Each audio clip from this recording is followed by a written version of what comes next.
শেষে সন্ত্রাস বিরোধী আইনে নিষিদ্ধ হলো জামায়াত শিবির। এই বিষয়ে গেজেট প্রকাশ করেছে সরকার। স্বরাষ্ট্রমন্ত্রী বলেছেন যে জামায়াত নিষিদ্ধ করার ঘটনাকে কেন্দ্র করে কেউ যদি নাশকতার চেষ্টা করে মোকাবেলার সক্ষমতা প্রশাসনের রয়েছে। ডিজাইন, এলিগেন্স, বিউটি, সেরা পণ্য সবার জন্য জেভিকো।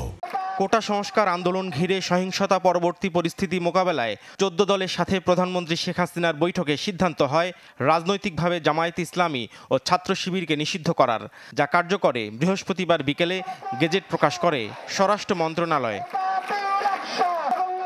গেজেটে বলা হয়, সন্ত্রাস বিরোধী আইন 2009 এর ধারা 18 এর এক ক্ষমতা বলে জামায়াত ইসলামী, ছাত্র শিবির সহ তাদের সব অঙ্গ সংগঠনকে নিষিদ্ধ করা হলো।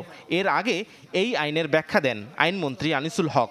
সন্ত্রাস বিরোধী আইনের 18 এক ধারায় জামাত ইসলাম এবং ইসলামী ছাত্র শিবির এবং তার অন্যান্য যে অঙ্গ সংগঠন সেগুলিকে সরকার নিষিদ্ধ ঘোষণা করিল।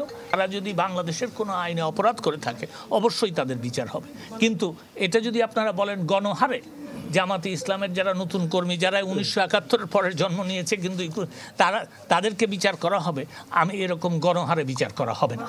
গেজেটের শুরুতে বলা হয়, আন্তর্জাতিক অপরাধ ট্রাইব্যুনালে কয়েকটি মামলার রায়ে মুক্তিযুদ্ধকালে সংঘটিত গণহত্যা, যুদ্ধাপরাধ ও মানবতা বিরোধী অপরাধে দায়ী হিসেবে গণ্য করা হয়েছে জামায়াতে ইসলামীকে।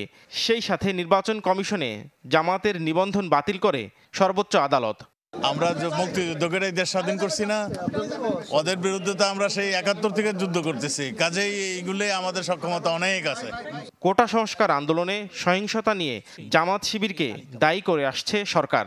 তো এটাই হচ্ছে আমাদের সিদ্ধান্ত। এবং নাফিউল ইসলাম লিংকন, চ্যানেল 24, ঢাকা।